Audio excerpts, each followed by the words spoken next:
do. Look what you made me do. Look what you made me do. It's about time. This industry got a facelift. All Elite Wrestling on TNT. Watch Wednesday Night Dynamite at 8 or anytime on demand and the app. At the buzzer! Unbelievable! Welcome back to the Garden in New York. The NBA preseason on TNT is presented by Auto Trader. That is our score at halftime. Rookie R.J. Barrett of the New York Knicks has put in 17 points so far. Kevin Harlan, Candace Parker, along with the Hall of Famer Reggie Miller. All right, first half thoughts. Reg, I'll start with you. Well, R.J. Barrett, his best shooting game of the preseason. But it was funny, I was talking to Mike Green, who was obviously the play-by-play guy for the Garden here, and he's asking me about his game. I was like, look, when guys start to scout him and force him right, he's going to have some type of arsenal as he goes into the season, Candace. Well, listen, I'm the school of thought that if nobody forces you right, you keep going left. And that's what he did in the first half, and that's what got him 8 for 10 from the field. Brandon Ingram is out there. J.J. Redick. Here is Jahlil Okafor, Lonzo Ball, and Drew Holiday. That's the 5 for the Pelicans. Smith is out there with Randall and Ellington, Mitchell Robinson, and R.J. Barrett, the 5 for the Knicks, starting the second half. It's Ellington for 3, with a rebound by Okafor. Pelicans are unbeaten in preseason. Oh, what a move. That was a great move by Holiday. You better believe it. How about the hesitation, right? RJ was like, you got me. You got me, Bet. You got me. He has 13 points, Ellington. And here is Barrett, who's now been trapped a bit on top. Ellington is back. He's played with a lot of teams in the NBA. And Randall will take one from outside with 3 to fight. Rebound by Lonzo Ball. The New York Knicks making defense, they say, their #1 priority this season. Toughness. We talked a little bit about that in the first half. And the Pelicans, without Zion Williamson tonight, he is injured with a sore right knee. He is back in Louisiana. A drive by Randall, and the ball knocked away. And I think Holiday picked up the foul. He did. Right here, you see RJ expecting the switch, dribble handoff. He said, "Hey, Rook, you got some things to learn here." That's old school move right there. A little hesitation, and you're right, he was expecting to switch. Not that we're going to harp on the Zion Williamson thing all night, but you think there's been this much hype for a new player, young player in this league since LeBron and Zion, the way he's coming in? They go inside to Robinson, and on the doorstep, he can't get it. Okafor fighting hard. Think about this, Zion Williamson's been a YouTube sensation since high school. You go back to those dunks where everyone was watching and racking up viewers and likes on social media and Instagram, and he took that to Duke. But I will say this, not knowing how long he will be out, because a lot of people, they want to mention the weight. And that's something he is going to have to monitor, I believe, throughout his career. So you think that's an issue? I do. I think it could be contributing a little bit to the injuries, because I just feel he needs to be a little bit lighter. Now, he's explosive. He's dynamic, Candace. But he's got to be a little bit lighter for the rigors of the NBA. Well, we see the comparison here. Obviously, we were at breakfast this morning, and we were having our production meeting. I said Sean Kemp. Obviously, he's listed at 6'6" now, Zion. But I'm talking about it just in terms of the explosion that he plays with, his second jump, his quickness, his ability to miss a shot and get the rebound before anybody else has jumped. Redick hits a 3. He's done it again. I think all those guys you had the picture down there, I think he has the explosiveness of a Sean Kemp. I think he can end up being maybe not the scorer of a Charles Barkley, but having that game, especially once he gets his shooting down, as Smith Jr. knocks down the 3. Redick going the other way. Fouled by Ellington. Count the triple. And that technical was worth it in the first half because it was given by this official. This up, right? It sets this up. So anytime a player is going to be close to him, he's going to get the benefit of the doubt. A little bit of a leg kick out with the left leg. Well, he was going against the Tar Heel as Ellington picks up his first, and Redick will be at the line. The thing about Zion, missed some of the summer league. In fact, a lot of the summer league because of a bruised left knee. Now it's right knee soreness. We know about the injury that he had at Duke. So there's just a lot of things going on with him that I think right now you need to look at closely as he prepares for the long haul in this league, which is very physical. Well, I think this organization wants to be precautious and cautious with Zion, because this is your franchise and you don't want to waste it on 2 or 3 games on him, for sure. What a block shot there by Robinson. But this is what Lonzo Ball will bring to this team. Go ahead and finish your thoughts here if you watch this again. That pass by Lonzo. Looking for him to handle it. Yeah. Threading the needle. But yeah, I do like that the Pelicans organization is going to be cautious with Zion, because that is your franchise and you don't want to waste it having him go out there and not play full strength on opening night. And again, I'm going to go back to the weight issue. I think something's there. I really do. He was heavy in high school, but the injuries continued to hamper him while he was at Duke for that one season. I just would like to see him a little bit lighter for an 82-game schedule, which he will not. I don't think he's going to be available opening night, even though they're saying there's no timetable on it. But he's got to get ready for this physicality right there. Jam inside, and Robinson has 4 field goals.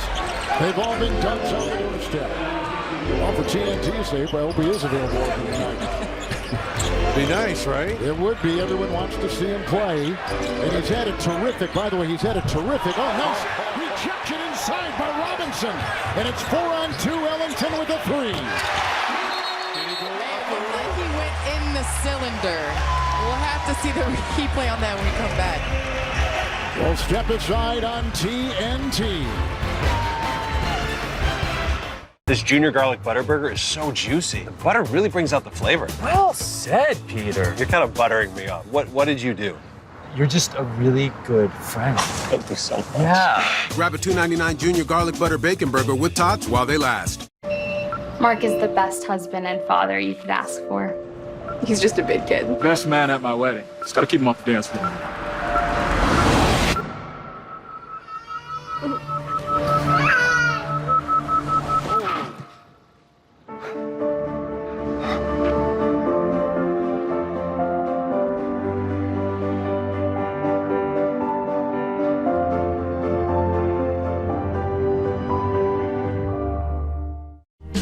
When I think of what my imagination looks like, I mean, wow. Will somebody wear me to the fair? The surface is a tool that helps me realize beautiful ideas. Inside of the night, he finds beauty in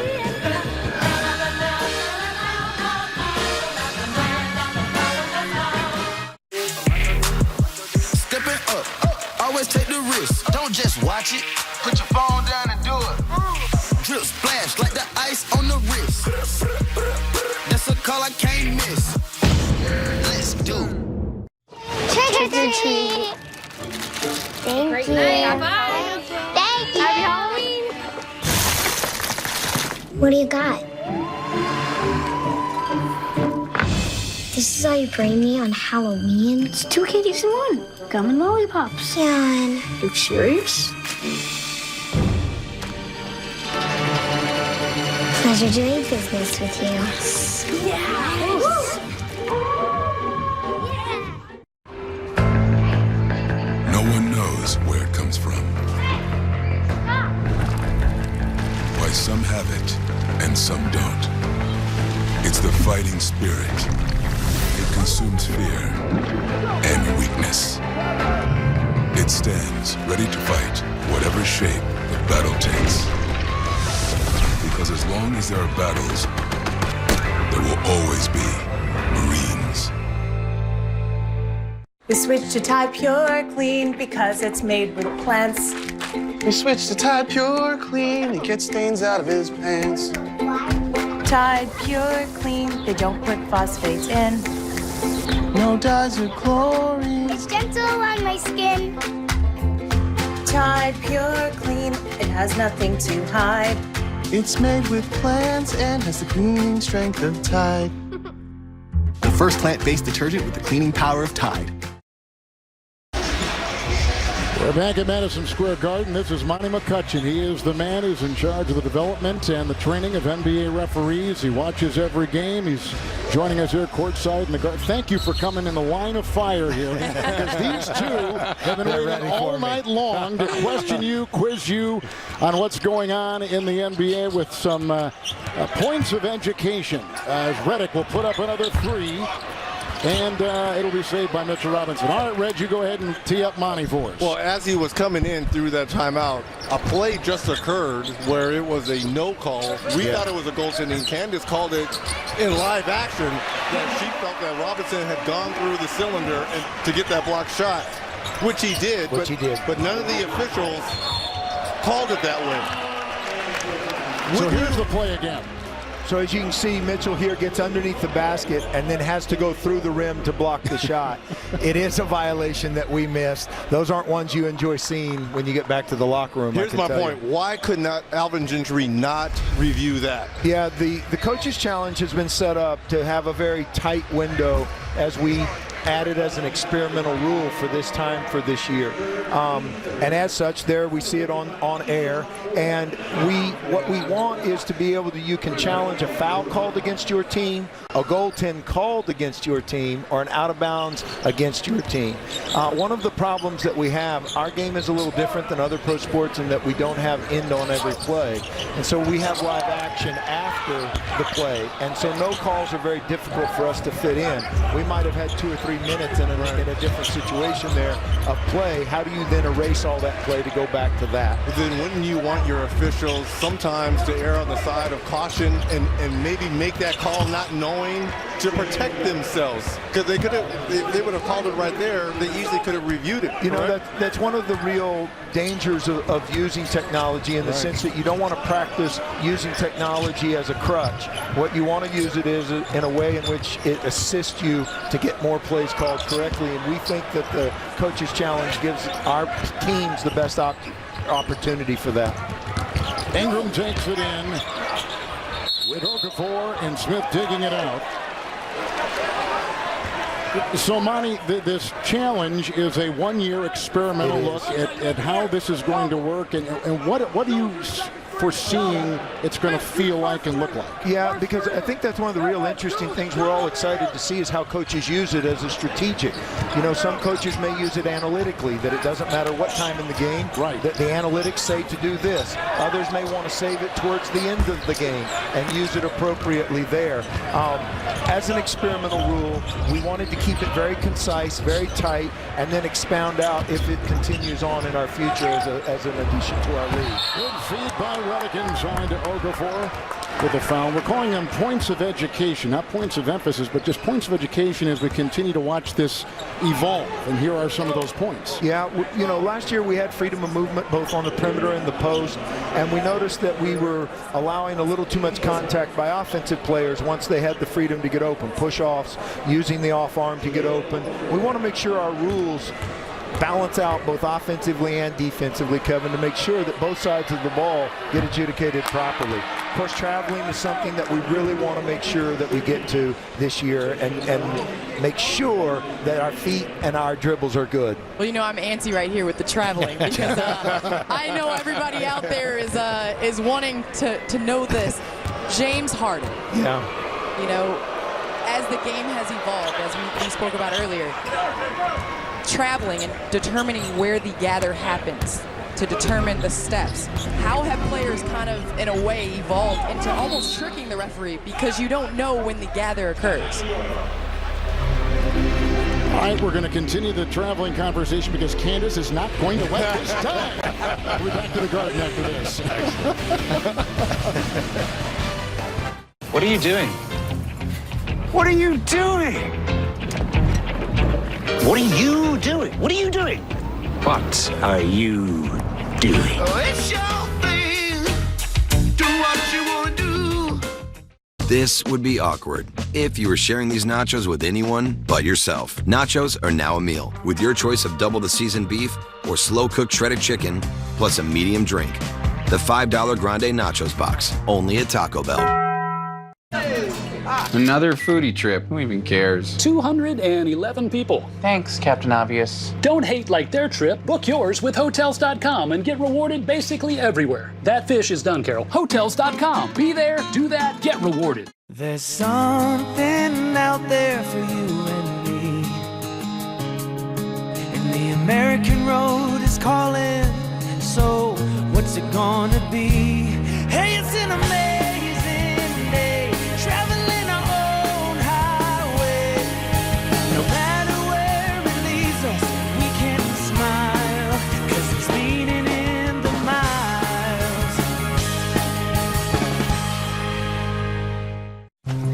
I started transitioning out of the Army to spend more time with the family. The Army has been an awesome experience, but after we had Roman, we wanted to move closer to home. I found this job as an area manager on LinkedIn. They were recruiting veterans with my experience. I applied and I ended up getting a job. I'm starting a new chapter in my life, and it's all about family.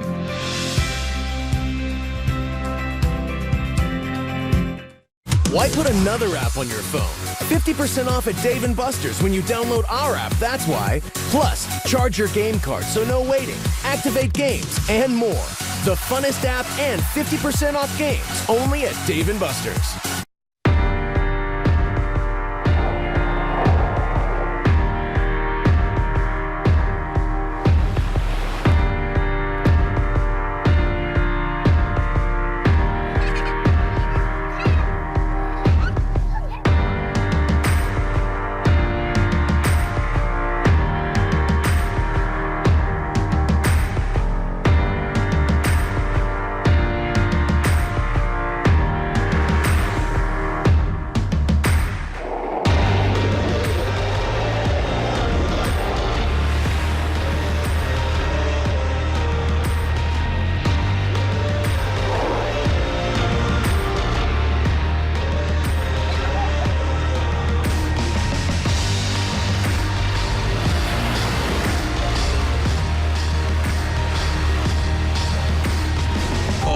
Wrestling on TNT. Watch Wednesday Night Dynamite at 8.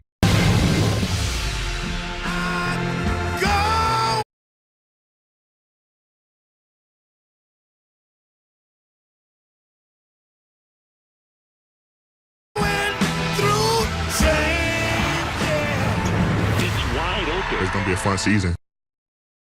Back at the Garden in New York, Monty McCutcheon, the NBA Vice President of Referee Development and Training, is joining us here in this third quarter, talking about points of emphasis, some changes in the rules. Candace, you had something you want to talk about, and that was traveling. Yes, I think a lot of that has been under discussion for a lot of years, especially the name that comes up is James Harden and his ability to almost challenge that rule of when does he gather? Is it a third step when he does that step back?